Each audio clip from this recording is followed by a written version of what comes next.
어제가 5월 5일 어린이날이었죠. 어떻게 아이들과 좋은 시간들 가지셨습니까? 외출을 많이 했을 텐데 외출을 준비하는 가정들이 두 가지 타입들이 있었을 것입니다. 하나는 자녀들이 정말 원하고 즐거워하는 일들을 찾아서 그 아이들을 위한 외출을 했던 가정들이 있을 것이고요. 또 하나는 엄마 아빠가 아이들이 좋아할 것이라고 생각을 거듭해서 엄마 아빠가 좋아하는 쪽으로 결정해서 외출하는 가정. 하나는 자녀 중심, 하나는 부모 중심의 결정을 갖고 나갑니다. 어느 가정이 더 즐거울까요? 근데 대부분의 결정은 부모 중심으로 갈 때가 많습니다. 그러고 나서 꼭 한 판 더 하시죠. 내가 오늘 왜 나왔는데. 어린이날 외출하면 아이들을 위한 유혹이 길거리에 쫙 깔려 있습니다. 길거리 음식, 또 장난감들, 애들이 움직이는 그 발걸음 하나하나마다 전부 다 그런 유혹들이 있죠. 근데 애들이 그 유혹을 지나친다는 건 참 어렵습니다. 그래서 뭔가 하나 원하는 것을 딱 중간에 멈춰서 붙잡게 됩니다. 그리고 애들이 보는 얼굴이 있습니다. 누구 얼굴일까요? 엄마 얼굴입니다. 엄마 표정에 따라 해야 될지 말아야 될지. 엄마 표정이 괜찮아 라는 표정이 되면 뭔가 시도를 하는데 괜히 시도해봤자 까일 것 같다. 그러면 포기를 합니다. 여러분, 뭔가 원하는 것이 있는데 이런 순간에 순순히 물러나는 아이들이 착한 아이일까요? 아닐까요? 이런 아이들은 착한 아이들이 아니라 엄마에게 많이 혼을 난 아이들의 확률이 높습니다. 왜? 괜히 괜한 짓 해서 피 보느니 안 하는 게 낫다는 것입니다. 오늘 설교 제목은 괜찮아라는 제목을 가졌습니다. 괜찮다라는 표현, 네이버에 물어봤습니다. 별로 나쁘지 않고 보통 이상이다. 탈이나 문제, 걱정이 되거나 꺼릴 것이 없다. 관련 어휘들을 보니까 관계없다, 그럴듯하다, 무난하다, 상관없다, 일 없다, 좋다, 무방하다, 낫다, 수수하다, 이런 종류들의 언어들과 함께 잘 어울려서 쓰여지는 이야기들입니다. 근데 여러분, 이번 5월 첫 주간에는 휴일이 많죠. 그래서 가족들과 함께 식사하는 시간도 많을 텐데 아내들이 음식을 해놓고 남편들에게 먹게 하고 난 뒤에 뭐라고 물어보죠? 괜찮아? 또 상대방에게 나의 행동이나 어떤 의도들의 동의를 구할 때도 어떻게 해요? 괜찮아요? 라고 물어봅니다. 자신의 의사를 표현하거나 상대방의 의사를 알고 싶을 때에도 사용합니다. 이렇게 저렇게 이 괜찮아를 쓸 수 있는 케이스들을 따져보니까 170여 개가 넘었고요. 괜찮아라는 단어를 가지고 펴낸 책들이 700여 권이 가까웠습니다. 왜 이렇게 세상은 괜찮아라는 단어를 가지고 그렇게 많은 책들을 펴내고 이렇게 많은 단어들을 쓰고 있는 걸까? 사람들은 어쩌면 괜찮다는 이야기를 참 많이 듣고 싶어 하는 것 같습니다. 여러분 어떠세요? 괜찮으세요? 안 괜찮으세요? 괜찮아지셨으면 좋겠어요? 여러분들의 인생이 하나님과 사람들 앞에서 괜찮아지시기를 소망합니다. 사람들이 자주 발견되는 부정적인 감정 습관들이 있습니다. 거절당할 것에 대한 두려움입니다. 거절당하는 것에 익숙해진 사람들은 낮은 자존감을 갖게 되고 부정적인 자아상을 갖게 됩니다. 거절에 대한 두려움은 더욱 커져서 거절당할 것 같은 일들이 생기면 아예 어떤 시도 자체를 하지 않습니다. 그래서 얌전한 아이들이 될 때가 많습니다. 착하게 말하는 아이들은 뜻밖의 낮은 자존감을 갖고 있는 경우들이 많다는 것입니다. 가장 좋은 모습은 거절당할 줄도 알면서도 자신의 요구를 부모에게 전달하고 자신의 요구를 표현하는 것이 가장 건강한 상태입니다. 자녀들의 요구를 무시하지 않으면서 의사를 존중하고 또 자녀들에게 적합한 것이 무엇인지 설득해야 되는 것은 자녀들의 몫이 아니라 부모들의 몫입니다. 여러분, 한번 저를 따라서 합시다. 자녀들은 사려 깊지 않다. 근데 부모들은 자녀들은 사려 깊어야 된다고 생각합니다. 왜? 내가 너희들을 많이 헤아리니까 너희들도 나를 헤아려 줘야 된다고 하는데 맞지 않습니다. 자녀들은 미숙하기 때문에 양손에 먹을 것을 가지고도 또 양손에 장난감을 들고도 또 요구할 수 있습니다. 그 아이들의 마음을 공감해주고 이해시키고 설득해야 되는 것은 어른인 부모의 몫인 것입니다. 이러한 거절감을 경험했을 때, 부모에 대한 거절감을 경험했을 때 IQ가 떨어지고 공격성이 증가된다는 연구가 있습니다. 미국의 심리학자인 바우마이스터 교수가 연구한 것입니다. 거절을 당한 학생들은 곧바로 그 순간에 IQ가 25%가 떨어지더라 합니다. 분석 능력도 30%가 감소했고 공격성이 높아졌다는 것입니다. 이런 거절감을 경험했을 때에 개인의 감정적 균형들이 깨어지고 모든 것들이 낮아지기 시작했다는 것입니다. 성인들은 어떨까요? 성인들은 거절당하는 것을 잘 감당할 수 있을까요? 목회자나 선교사들은 어떨까요? 지난 주간에 인도네시아에서 저희 총회 GMS에 파송한 선교사님들 가운데 제자훈련을 실제로 하고 있고 제자훈련을 준비하고 있고 또 학교에서 제자훈련을 가르치고 있는 선교사들을 모아서 같이 함께 멤버 케어 사역을 했었습니다. 선교사들을 위해서 그동안 2012년부터 매해 사역들을 쭉 해오고 있는데 가는 곳마다 만나게 되는 선교사들이 있습니다. 선교지에서 추방당한 선교사들입니다. 이번에도 두 가정이 선교지에서 추방당한 가정들이었습니다. 중국에서 하루아침에 추방을 당했습니다. 하나님의 뜻이라고, 하나님께서 나를 이곳에 인도하셨다고, 하나님께서 나를 이곳에 보내셔서 사역하라고 허락해 줬다고 믿고 믿음으로 갖고 많은 사람들이 기도했는데 한순간에 하루아침에 선교지에서 쫓겨났다는 것입니다. 그들은 스스로 이렇게 물었답니다. 하나님이 나를 추방하신 건가? 하나님이 사역의 자리에서 나를 밀어내신 건가? 그런데 참 놀라운 것은 선교지에서 추방당했는데 그 누구도 전화 한 번 없다라는 것입니다. 어느 한 사람도 찾아와서 그들을 위로해 주지 않더라는 겁니다. 선교사님들과 워크숍을 진행하면서 그 문제를 가지고 직면을 시켰는데 그 선교사님의 몸이 떨리고 눈물이 가득 채워지면서 자신의 감정을 절제된 상태에서 격하게 표현하는 것을 듣게 되었습니다. 대형교회 선교적 책무 중에 하나가 바로 우리 선교사뿐만 아니라 이 나라와 이 민족 가운데 파송한 선교사들을 돌보고 섬기는 일이라는 생각을 저는 합니다. 사랑의 교회 세계선교부와 함께 이 일들을 할 수 있는 게 얼마나 감사한지 모릅니다. 그런데 그 선교사님들이 그런 얘기를 하십니다.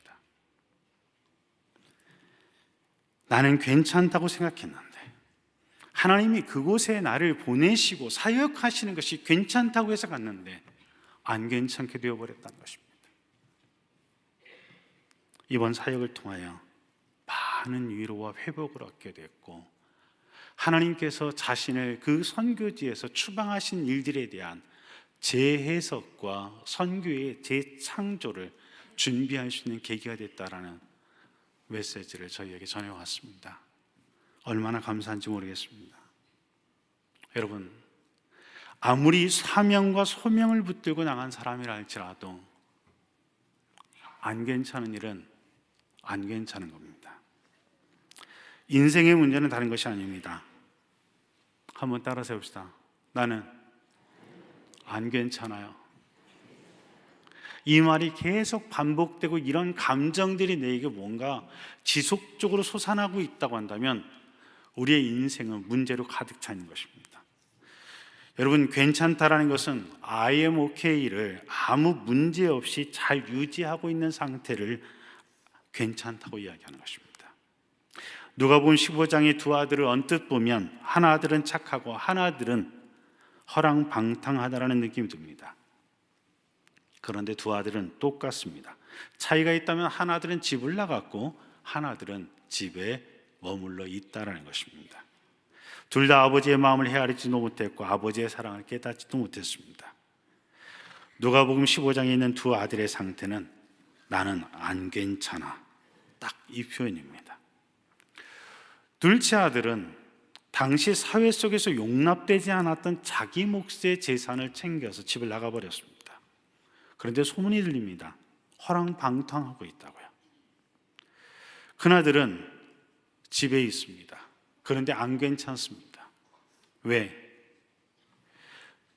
집에 있을 때는 투덜대고 문제를 일으키는 동생만 바라보고 살피는 아버지가 싫었습니다.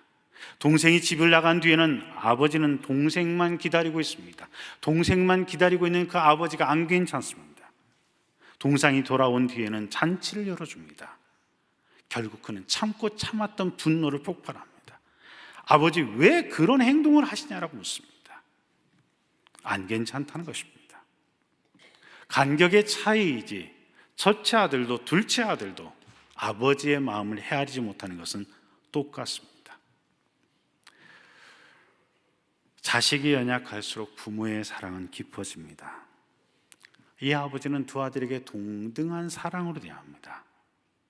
아버지를 떠나 자기 인생을 살겠다는 아들의 연약함도 사랑으로 대하고 이해할 수 없는 아버지의 행동에 반발하는 첫째 아들에게도 사랑으로 대하십니다.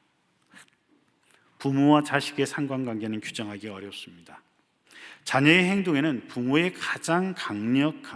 가장 강력한 동기를 제공하지만 부모의 상태와 상관없이 널뛰는 아이들이 상당히 많습니다. 그런데 이 모든 상황들 예측할 수 없지만 가장 분명한 것은 부모가 제자리에 있기만 하면 자녀들은 제자리로 돌아올 수 있다는 것입니다. 그래서 행복한 부부관계를 갖고 있는 가정은 자녀가 잠시 방황할 수 있지만 언제든지 가정의 자리로 되돌아온다는 것입니다. 자녀들은 성장하면서 아무리 자녀를 정성스럽게 사랑해도 부모에 대해서 불편한 감정을 갖게 됩니다. 자녀들은 부모의 사랑에 대해서 참견이라고 말하고요, 부모님들은 인격적 개입이라고 말합니다. 무엇이 맞냐고요? 각자 입장에서 맞습니다. 자녀들의 삶에 부모들은 지시하고 또 지시합니다. 그것을 사랑이라고 이야기를 합니다. 결국 아이들은 소화 장애가 생기고 만성 두통이 생길 정도로 힘들어합니다. 그런데 포기하지 않고 부모들은 참견하고 또 참견합니다. 나중에 자녀들은 무기력한 사람이 됩니다. 잔소리가 싫어서 시키는 대로 하거나 갈등 과정을 겪는 것이 너무 고통스러워서 시키는 대로 합니다. 해내기는 해내는데 행복하지 않습니다. 그리고 아이들은 마음에 결심합니다. 언젠가 반드시 이 집을 떠날 거야. 난 빨리 떠날 거야. 실제로 결혼 아이들의 결혼 동기를 살펴보면 이런 아이들이 약 10% 정도가 있습니다. 아이들이 힘든 것은 자신이 극복해야 될 인생의 문제가 아니라 옆에서 참견하며 자신의 인생을 자신이 보기 좋은 상태로 또 다른 사람들에게 자랑하고 싶은 상태로 끌고 가는 부모님들이 가장 힘들다는 것입니다. 여러분, 부모 노릇의 가장 좋은 것은 무엇인지 아십니까? 따라서 해봅시다. 실패해도 괜찮아. 이런 느낌을 아이들이 경험할 수 있도록 해주는 것이 가장 좋은 부모라는 것입니다. 여러분, 어떻게 가능하십니까? 선거 때는 아멘 하시네요. 강남 부모들에게는 더 어려운 일입니다. 죽으면 죽었지 안 되는 일입니다. 어렵게 살다가 성공한 사람들에게는 더더욱 안 됩니다. 자녀들에게 실패할 기회를 준다니요. 말도 안 되는 얘기입니다. 그 실패를 어떻게 극복하라고요? 자녀에게 실패할 기회를 준다는 것은 망하게 놔두라는 얘기가 아닙니다. 스스로 독립적으로 무엇인가 시도해 볼 수 있는 기회를 주는 것입니다. 스스로의 경험을 통해서 스스로 깨달을 수 있는 기회를 주는 것이죠. 5월 5일 어제 페이스북에 한 가정의 이야기를 보면서 제 마음이 행복해졌습니다. 저희 아바로브 스쿨을 할 때 찬양으로 섬기는 유순영 집사 가정의 이야기입니다. 방송실 사진 좀 보여주시겠습니까? 36개월입니다. 이 아이는 뱃속에서부터 아바로브 스쿨 주제가를 듣고 큰 아이입니다. 새벽에 잠이 깨서 무엇을 할까 고민하던 중 어린이날을 맞이하여 주한이가 좋아할 것 같은 장난감 친구들을 거실로 집합시켰다. 일어나면 엄청 좋아할 주한이의 얼굴을 기대하면서 팔다리 없는 장난감을 찾아서 조립도 하고 청소만 2시간 넘게 걸렸다. 조금 있으면 일어날 시간, 장담한다. 보자마자 10초 안에 공든탑이 무너질 것이다. 주한이의 싹쓸이 실력은 금메달감입니다. 그래도 10초 동안 행복해하는 기쁨의 아들 미소를 포착하기 위한 아빠의 미션. 그러고 보니 내가 더 설레이는군. 5월 5일 오늘은 어린이날이다. 빨리 싹쓸이하고 놀러가자. 평소에 이렇게 치워 저렇게 치워라고 잔소리했던 그 아빠의 잔소리, 엄마의 잔소리를 벗어나게 해주는 것입니다. 정성스럽게 잘 준비해놓고 어떻게 해요?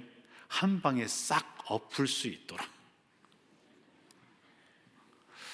이런 괜찮아 데이를 여러분 가정에서도 한번 해봤으면 좋겠습니다.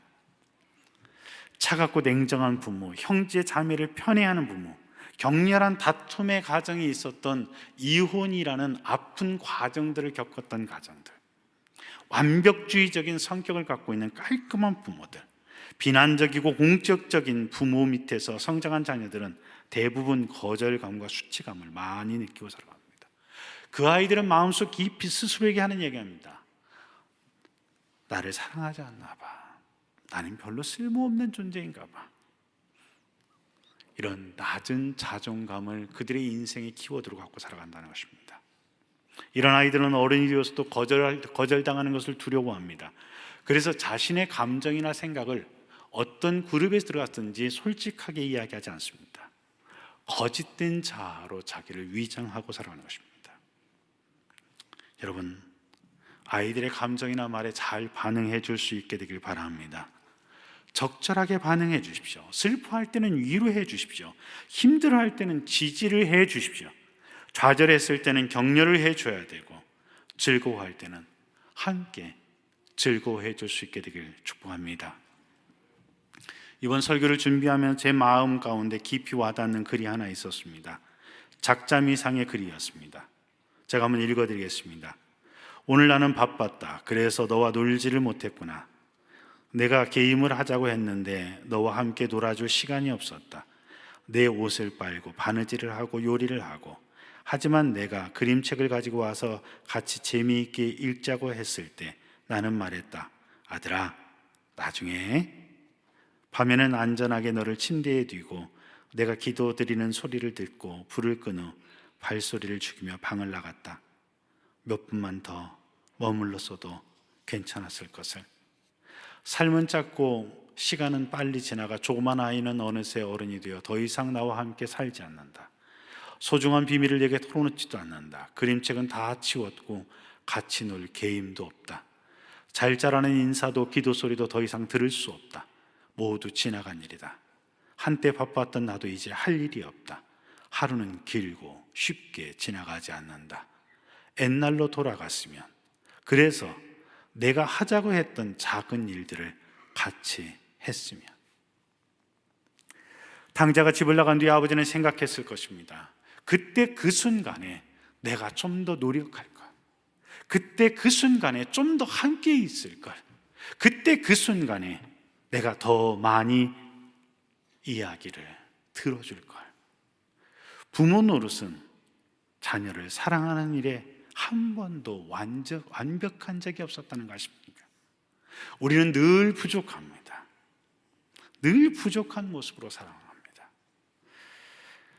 아버지의 자리에 있었지만 아버지로부터 제대로 된 아버지의 교육을 받지 못했기 때문에 아버지의 역할을 제대로 잘 못하는 사람들, 현대 남성들입니다. 그래서 저희 교회에서 지속적으로 해오고 있는 일이 바로 사랑교회 아버지 학교인 아바로우스쿨입니다. 아버지로 살아왔던 자신의 인생의 과정들을 현재에 있어서 뒤돌아보고 어느 순간에 자녀들과 제대로 함께하지 못했는지, 내 자녀가 어떤 순간에 나를 필요로 했었는지를 깨닫지 못했다면 그것들을 확인하고 깨달을 수 있도록 도와줍니다. 자녀들과 함께 살 수 있는 지혜를 나누고 고민할 수 있는 답을 서로 찾아주는 일들을 같이 합니다. 바쁘게 살면서 일 열심히 했지만 아버지 노릇 열심히 못했던 부분들이 무엇인지도 확인시켜 줍니다. 그런데 이렇게 아바로브스쿨 시간에 아버지들이 많은 대화를 나누면서 매 회마다 같이 공감하는 것이 이것입니다. 저를 한번 따라서 해봅시다. 부모는 자녀보다 항상 한 걸음이 늦구나.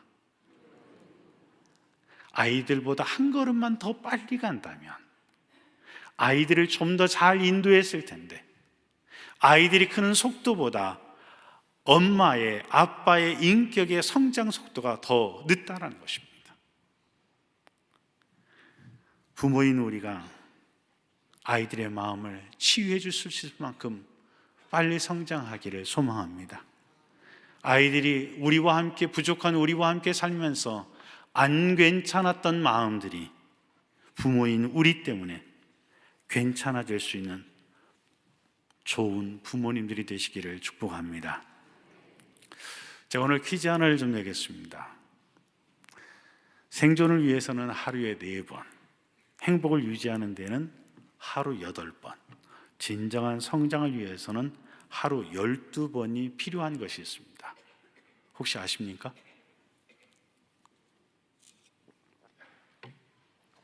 맞추시면 상품을 드리겠습니다. 맞추시기 전에 제가 빨리 대답을 하는 것이 저에게 유익할 것 같습니다. 포옹입니다. 생존을 위해서는 하루에 4번, 행복을 유지하는 데는 하루 8번, 진정한 성장을 위해서는 하루 12번 포옹을 해야 된다라고 제가 한 말이 아니라 가족 치료학자인 버지니아 사티어가 이야기한 것입니다. 여러분 어떠세요? 괜찮다고, 괜찮아질 거라고 하루에 누군가 나를 12번만 안아준다면 내 인생이 진짜 괜찮지 않을까요? 우리 옆 사람한테 한번 이렇게 이야기해 봅시다. 괜찮아, 괜찮아. 가족들이라면 손 꼭 잡아주면서 다시 한번 해봅시다. 괜찮아, 괜찮아. 자, 한 번 더 보면서 얘기해 주세요. 힘내요. 한국 사람들은 뭔가 좋으면 한 번 안 하고 2번 합니다. 그죠? 좋아, 좋아. 맞아, 맞아. 괜찮아도 좋은 거니까 어떻게 해요? 2번 해야죠. 괜찮아, 괜찮아. 욕심들이 많아요. 여러분, 부정적인 감정을 표현하는 안 괜찮다는 말은 내 감정이 중심이 되는 표현이라고 한다면, 괜찮아, 괜찮아라는 표현은 어떤 표현이냐? 내가 아니라 내가 걱정하지 않아도 된다는 것입니다. 누가 걱정하지 않아도 된다고요? 내가. 내 아이들에게 해준다면 내 아들아, 내 딸아, 너희는 걱정하지 않아도 돼 라는 말을 해주는 거고요. 배우자에게 괜찮아, 괜찮아, 여보 걱정하지 않아도 돼, 이런 이야기를 해주는 것과 똑같다는 것입니다. 상대방을 이해하고 사랑으로 수용하고 전적으로 지지하며 용서하는 표현인 것입니다. 무조건적이고 무비판적인 전적인 수용을 의미하는 표현이 바로 괜찮아, 괜찮아입니다. 여러분, 진짜 괜찮다는 표현은 누가 우리에게 하는 줄 아십니까? 하나님이 우리에게 하십니다. 하나님은 우리를 보실 때마다 괜찮아, 괜찮아 이야기하십니다. 그런데 우리는 참 희한합니다. 하나님은 언제든지 괜찮으니까 이리 와, 이리 와, 나한테 와, 그렇게 말씀하시는데, 하나님 저는요 이래서 안 괜찮고요, 저래서 안 괜찮고요, 그래서 하나님 부담스러워요. 하나님과 우리 사이를 좁히지 못합니다. 근데 여러분 그거 아십니까? 따라서 해봅시다. 하나님은 오실 만큼 다 오셨다. 그분은 더 이상 우리에게 다가오실 수 없을 만큼 우리에게 다가오셨다는 사실을 아십니까? 자신의 독생자 예수 그리스도를 우리를 위하여 주셨습니다. 그리고 우리를 그분의 자녀 삼아 주셨습니다. 그래서 그분은 우리에게 더 다가올 만한 거리가 남지 않았습니다. 그분은 우리에게 완전하게 다가오셨습니다. 그런데 참 놀라운 것은 우리가 그 아버지의 품에 안전하고 평안하게 안기며 다가가지 못한다는 것입니다. 여러분, 탕자가 했던 가장 나쁜 일은 아버지의 사랑을 거절하고 집을 나간 것입니다. 탕자가 했던 가장 잘한 일은 아버지의 품에 완전히 안긴 것입니다. 아버지가 주신 신발과 옷과 반지를 받습니다. 아버지가 열어주는 잔치에 참여합니다. 그 아버지가 아들이 돌아왔음을 선언할 때에 아버지의 사랑을 받아들인 것입니다. 파렴치한 행동을 한 이 탕자가 아버지의 사랑을 받아들이는 그 모습을 보면서 이런 생각을 할 수도 있습니다. 염치 없는 인간이다, 뻔뻔하다. 이런 관점을 여러분들의 마음과 생각 속에서 유지하고 있다면 여러분 자신과 하나님 사이는 늘 괜찮지 않는 관계라고 이해하고 있을 수 있습니다. 탕자의 아버지는 탕자의 행위를 가지고 아버지 노릇을 하고 있지 않습니다. 탕자의 아버지는 아들의 선악과 관계없이, 따라서 해봅시다, 그냥 사랑하기로 결정하셨다. 아버지의 사랑은 자식의 행동에 따라 달라질 수 없습니다. 물론 감정은 달라질 수 있습니다. 그 감정도 우리 안에 있는 자녀에 대한 사랑 때문에 곧 사랑으로 바뀌어지는 감정입니다. 오늘 읽은 누가복음 15장 본문의 이야기는 두 아들 중에 하나가 집을 나가고 집에 돌아온 이야기입니다. 자신의 재산을 가지고 버릇없이 집을 나간 아들이 재산을 탕진하고 돌아온 이야기입니다. 잘한 일이 아무것도 없습니다. 자랑이 아니라 수치가 되어 집으로 돌아왔습니다. 중년의 아버지는 이렇게 속으로 읊조렸을지 모릅니다. 한 남자로 그동안 잘 살아왔었는데 동네 사람들 앞에 자신의 인생이 가장 수치스러운 순간이 되었습니다. 이제 누가 나서서 율법을 거론하며 부모에게 불효한 저 자식을 돌로 쳐 죽이자고 선동을 해도 막아서기 어려운 상황이 되었습니다. 어디를 봐도 괜찮을 것이 아무것도 없습니다. 입고 나갔던 옷도 없어졌습니다. 몰골도 자신의 자식다운 모습을 찾아볼 수가 없습니다. 하나도 괜찮아 보이는 구석이 없습니다. 그런데 그럼에도 불구하고 이 아버지는 멀리 보이는 그 아들을 향하여 최선을 다해 달려갑니다. 아들에게 이리 와, 이리 와라고 손짓하지 않습니다. 올 때까지 그 자리에서 주머니에 손 놓고 기다리지도 않습니다. 그 아들이 멀리에서 보이자마자 그는 달려갑니다. 최선을 다해서 달려가기 시작합니다. 그리고 아들을 안고 뭐라고 했을까요? 괜찮아, 괜찮아, 잘 왔다. 많이 힘들었지. 이제 아버지 집에 왔으니 걱정하지 마, 걱정하지 마.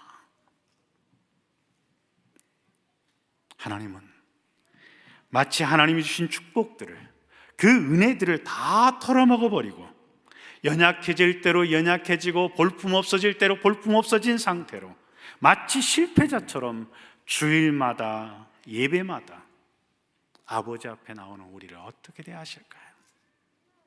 주님은 우리에게 달려오셔서 우리를 꼭 안으시고 이야기하실 것입니다. 괜찮아, 괜찮아. 잘 왔어. 그래, 참 잘 왔다. 이제 걱정하지 마. 걱정하지 마.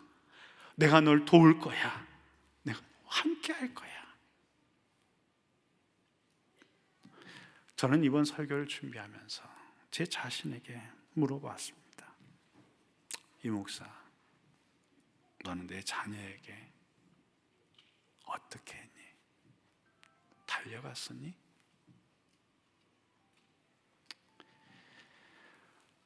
저는 달려가지 않았습니다. 그동안 달려갔다라고 생각했는데 전 달려가지 못했습니다. 제 자녀들이 있는 그 아픔의 자리로 더 달려갔어야 했는데, 아버지로서 다른 것 신경 쓰지 말고 다가갔어야 되는데 저는 체면을 생각할 때가 참 많았습니다. 저는 외면하지는 않았지만 달려가지 못한 어설프고 부족하고 나쁜 아버지였다는 걸 알게 됐습니다. 저는 목사라는 신분 안에 갇혀있는 아버지라는 것도 발견했습니다. 다른 사람들을 살피면서 네가 이리로 왔으면 좋겠어. 네가 이리로 왔으면 좋겠어. 아버지가 아버지로서의 역할을 제대로 잘 못한다는 사실을 알게 됐습니다.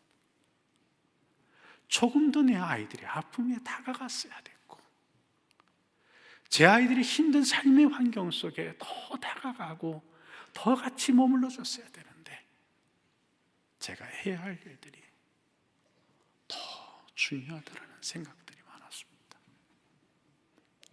한 번은 아이들하고 그런 얘기를 했습니다.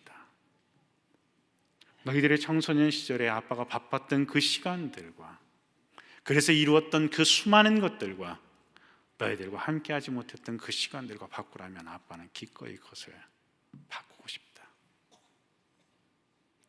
아니, 바꿔서라도 그것을 회복할 수 있다면 회복해 주고 싶다.